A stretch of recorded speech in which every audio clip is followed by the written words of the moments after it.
Right then, folks, how are we all doing? All good? Relatively refreshed? Right, we ready for the next session? Hey, a bit of enthusiasm mid-afternoon. We're going to be at this all day, so keep that enthusiasm. I'm going to be singing for you. Hopefully not with that guitar. No, not really. We are very, very lucky to have with us this afternoon Graham, good friend of ours, Graham Burnett. He's going to be doing a very interactive workshop on permaculture. So if you could, rather than all hiding at the back, if you could all move forward, because we're going to be doing lots of stuff with cards. So preferably, if you could all come forward onto these chairs here and or crowd around here. Graham likes it to be as kind of fluid and interactive as possible. So please come forward. And let's give a round of applause for Graham Burnett.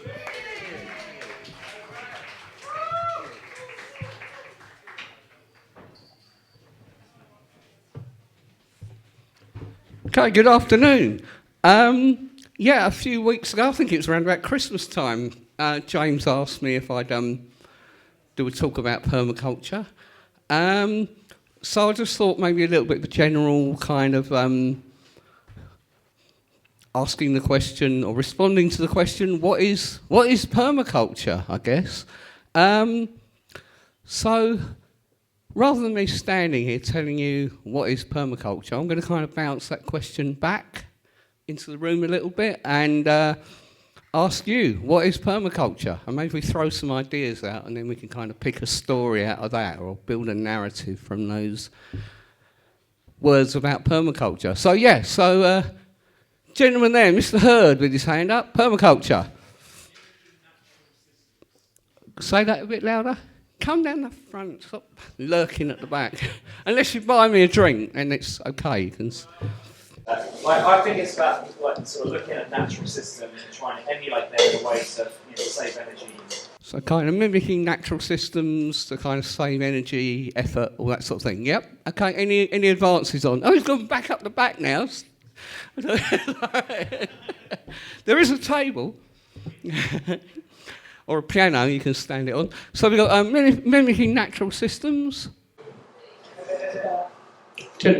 Observation, looking at how things grow together and how things flourish. Observation, looking at how things grow and how things flourish. I like that, yep, thank you. Normally I'm writing on a flip chart, but I didn't set one up, so keep going.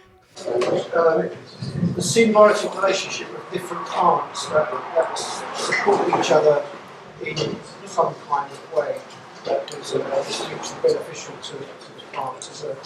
So kind of symbiotic relationships, beneficial connections, that kind of thing. Yep, cool. Sharing economy? The sherry economy. The sharing economy. Yeah, sorry, Sherry. There's a song in that. I reckon there is. Well, you're the man. The guitar behind you. It's falling apart, that one. That's about right for you, though. Yep. Yeah. You're normally on this stage with me, Duncan. What's going on? I'm not saying a word. That's not like you. I've made too much noise already. Okay. Pray continue, my friend. Steve, you look like you want to tell us what permaculture is. Permanent agriculture. Okay, cool. Any advances on permanent agriculture? James? Organic gardening. Organic gardening? Writing that on my imaginary flip chart. Sustainability. Sustainability. Designing regenerative human habitats by following nature's pattern. Designing regenerative human habitats by following... Did you make that up yourself, Ren? Okay,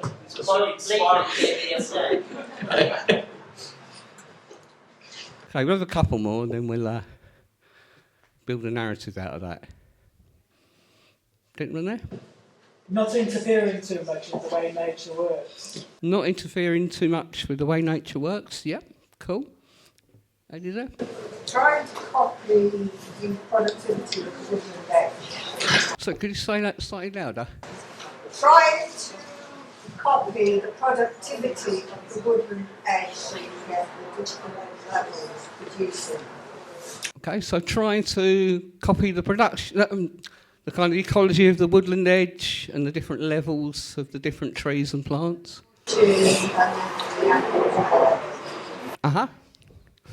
Cool.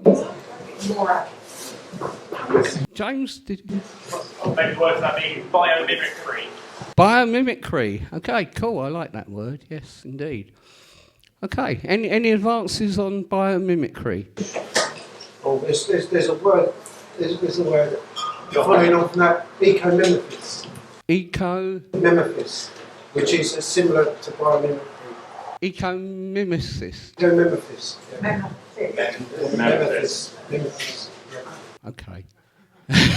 I've not come across that term before, but I'll add that to me. We're right on the invisible flip chart. This is an etymological nightmare. A what? An etymological nightmare. An etymological nightmare. Cheers, no, it's conversation. Oh right, okay.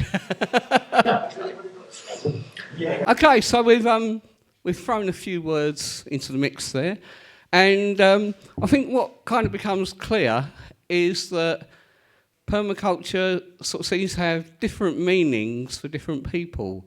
I guess they're all, part of the big picture of what we kind of, what is permaculture. For me, I guess, permaculture to me, I guess it's kind of quite simple in what it's kind of expressing, but it can be quite difficult to try and get a handle on what exactly is permaculture. It seems to have all these different meanings for different people. And Bill Mollison, who was kind of one of the co-originators of the permaculture concept, if you like, he once said something along the lines of, if you gathered 100 permaculture practitioners in a room together and asked them to define permaculture, you'd get like 100 different definitions. And I think that's kind of quite accurate, really, because it's kind of quite fluid, and to actually try and pin down what we actually mean by permaculture can be quite tricky sometimes. I thought Wren was ever so clever because he came up with the statement, designing regenerative human habitats by following nature's pattern. I think that's great that he kind of conjured that one out of the air. And that tends to be kind of one of my favourite definitions of permaculture. Designing regenerative human habitats by following nature's patterns. Quite a nice little soundbite. But it might be worth kind of unpacking that soundbite a little bit, and because we live in a very soundbite-driven culture where everything has to have its kind of instant definition, and we've got to have put everything quickly into its box. So I think sometimes it's worth kind of unpacking these little soundbites and explaining, or trying to understand, going a little bit deeper into it, maybe taking a bit more of a deep dive into it. And I think maybe one way of doing that is by expressing the story of permaculture and where permaculture had its kind of origins and where it kind of came from. And I mentioned the name Bill Mollison a little while ago. He sadly passed away a couple of years ago now, but he was born in the 1920s and in Australia or Tasmania, and he was had a very interesting, and colourful life. As a young man, he had many different livelihoods. I think he had something like 36 different livelihoods by the time he was about 25 years old or something. He was a shark fisherman, he was a hunter, he was a baker, he worked in schools, he did all kinds of things, could turn his hand to all kinds of things to earn a livelihood. But at one point, as a young man, he worked in the logging industry in Tasmania and saw at first hand, sort of the damage that was being done to the environment through kind of clear felling of old growth forests to basically produce some paper, basically, or other, low-grade products. So these fine old ancient trees that have just been kind of cut down and destroyed, just to produce kind of paper and like short-life products, really. So he saw that kind of at first hand, but also kind of witnessed what that industry was doing to the people who worked in that industry, how people were kind of becoming quite desensitised to the natural world around them. So there's kind of two things going on. There was the damage being done to the natural world, but there's also that damage that was being done to like the human psyche through that kind of desensitisation. So you had two things kind of going on there in parallel.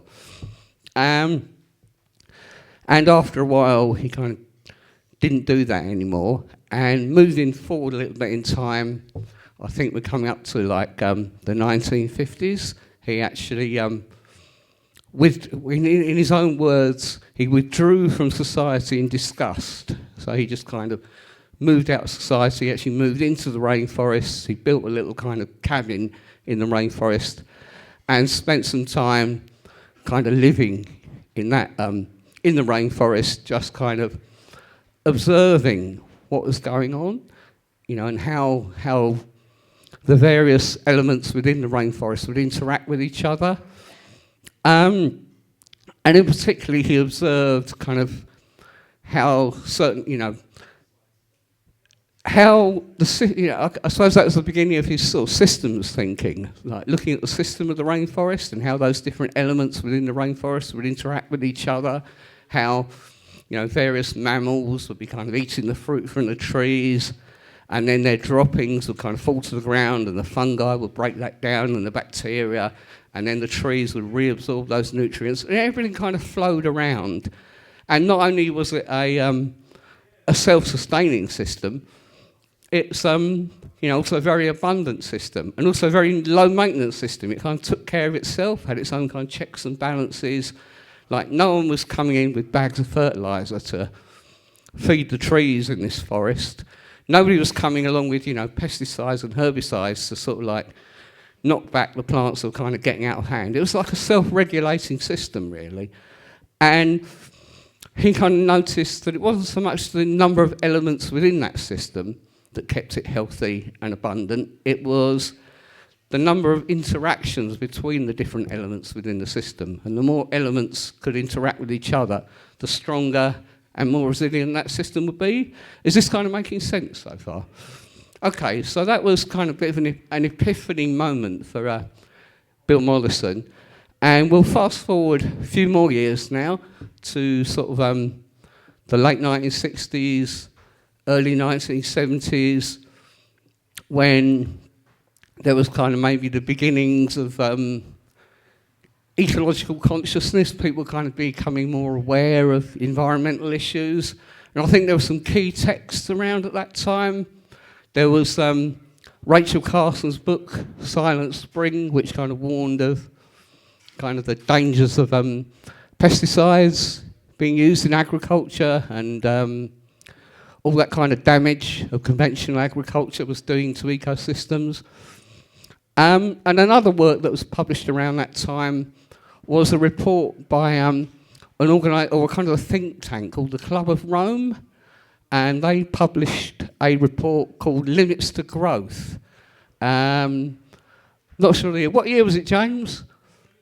1972. I knew that. But Limits to Growth was all about really looking at the current trends that were going on in terms of fossil fuel use, kind of pollution, all those sort of things. I think it was one of the earliest examples of kind of computer modelling, where they're looking at the kind of trends and computer modelling what would happen if these trends kind of continued. And basically, as I understand it, as a slight aside, I think the one of the trends was, if we kind of carry on as we are at the moment, this is back in 1972, with our kind of use of resources and fossil fuels and use of kind of ecological resources, carry on that trend, then systems will start to sort of seriously collapse and go wrong and become no longer viable in around the year 2020. So that's interesting, bit of a prediction there. But anyway, this particular report back in 1972 was a bit of a kind of warning bell. It was all about, because we're in a paradigm of kind of this shared assumption for, our conventional economic systems is that growth is good. It's a good thing. We grow the economy, we keep growing, because that's a good thing. But what happens when we have kind of a notion of infinite growth in a world that is not infinite? There are only finite resources. There is only so much oil. There is only so many resources in the ground that we can keep using.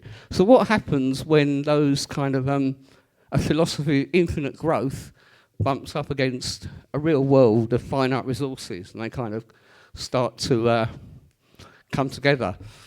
And let's say it looks like we're very much reaching those limits to growth at the current time.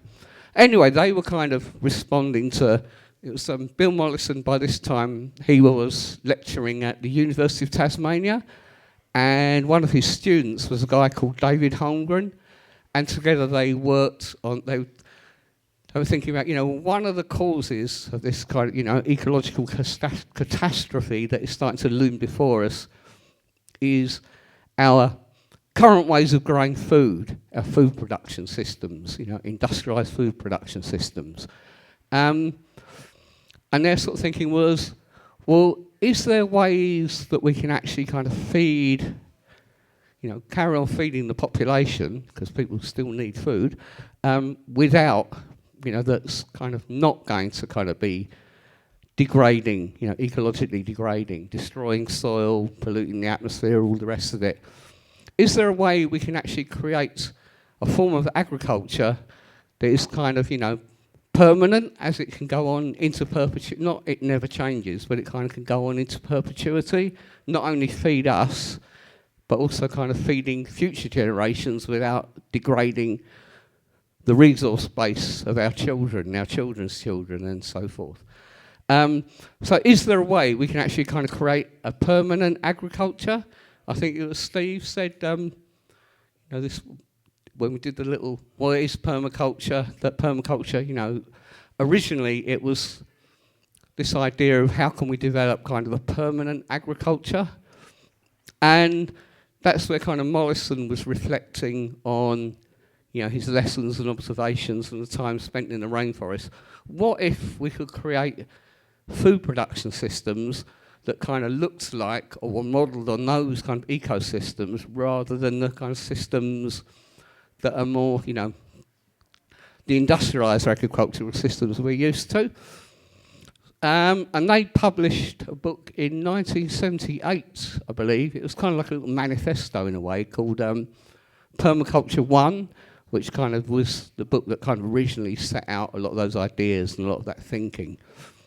But as I said, permaculture, it's not about being kind of static and this is permaculture and it's an immutable thing. It evolves, or thinking evolves and changes. And so the thinking was really, okay, we're kind of considering our food production systems, but what about all these other systems that are part of being human in the world? What about how we create shelter? How do we house ourselves? How do we produce our energy? How do we keep warm and produce our energy? Sorry? Oh, sorry, I thought you said thought you asked the question, sorry. What about communities? How do we kind of create and sustain healthy communities? So there's all these other, it's not just about how do we feed ourselves, there's all these other aspects of being human.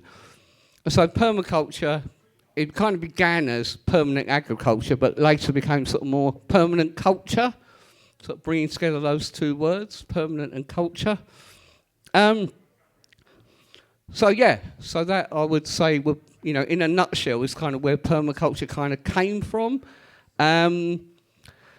it's a little bit of a the kind of story I've just given there. It's a little bit like, you know, these kind of like Bill Morrison and David Holmgren, these like two clever white guys that were at the university kind of came together and thought up this clever set of ideas.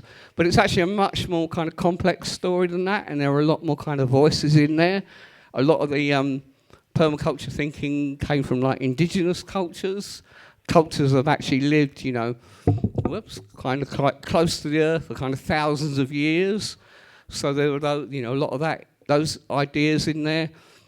There are a lot of kind of women's voices in there that tend to kind of get written out the story. So it's a very, very complex story, but just giving you the quick, this is kind of where permaculture came from. I think it's kind of, you know, that kind of works as a starting point, I think, and we can kind of go into it a lot deeper.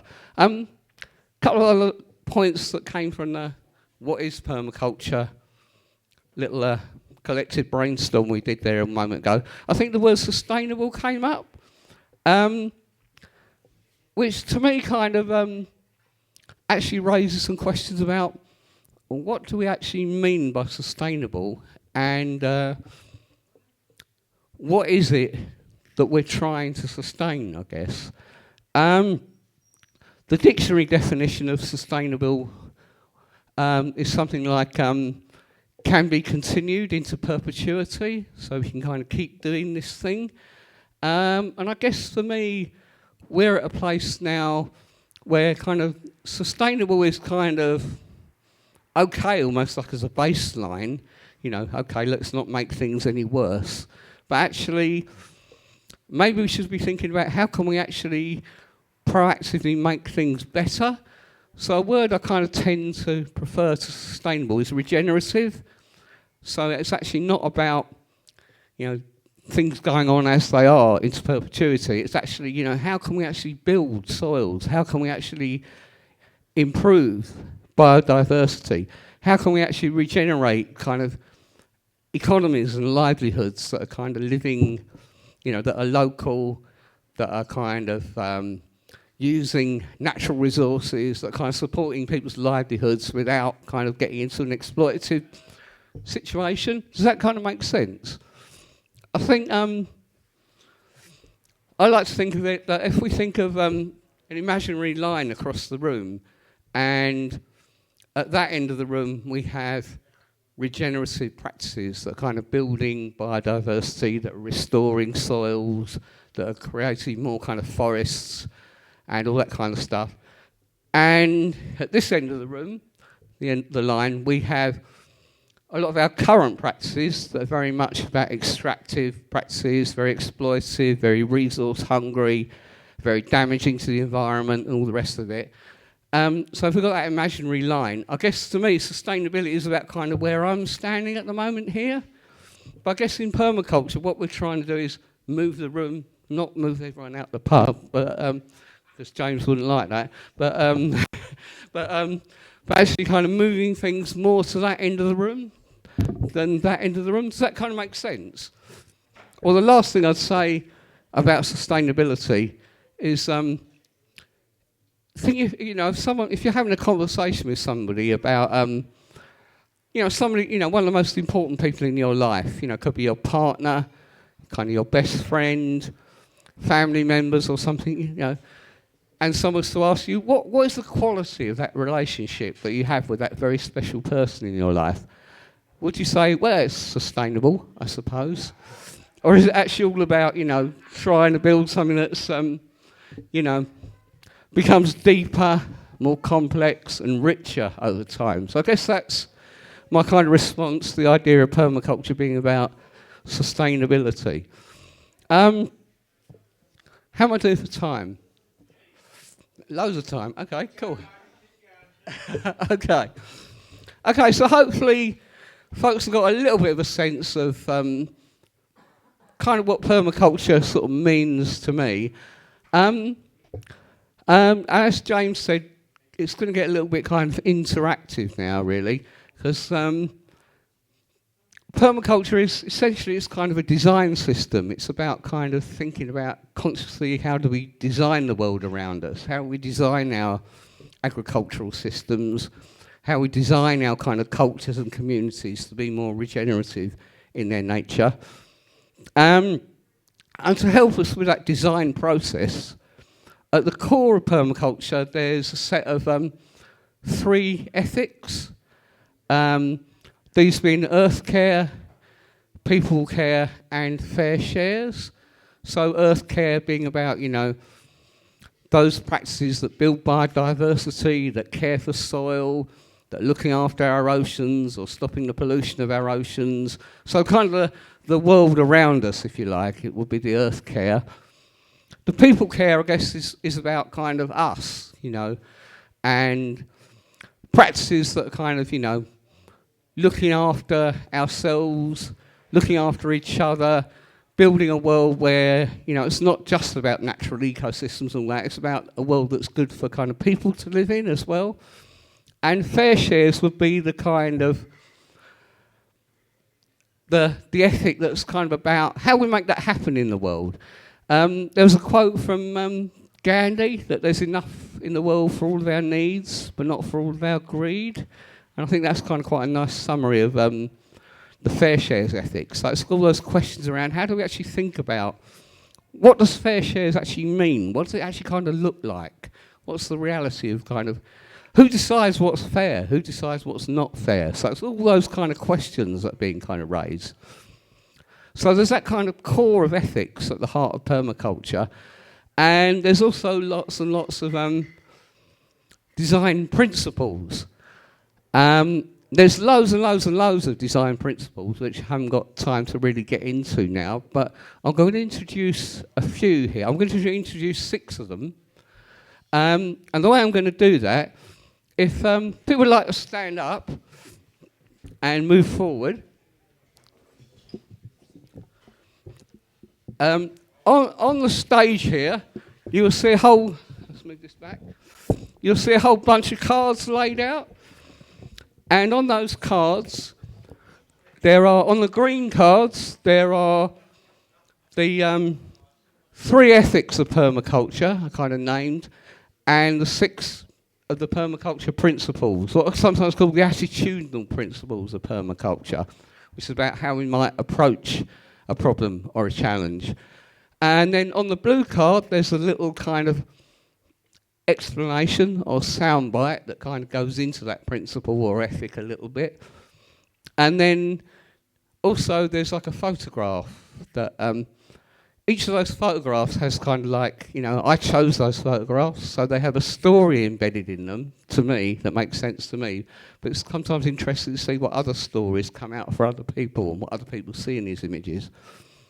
So basically, as a collective design process, you folks are going to kind of arrange these into their kind of sets. There's a couple of people in the room who've done this before.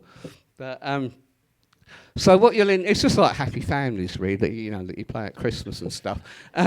So you're basically going to have a green card, blue card, and a photo for each of the ethics and principles.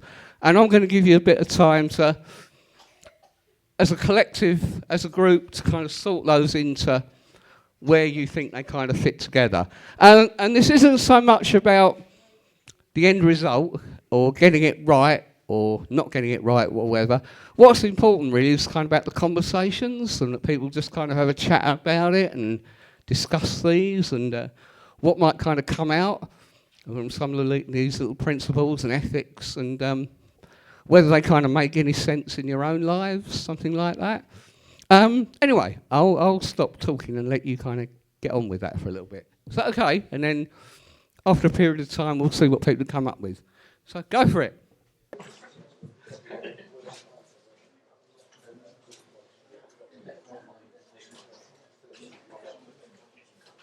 Oh, right. Be a bit kind of mindful, observing, just to pull back. So we quite often find that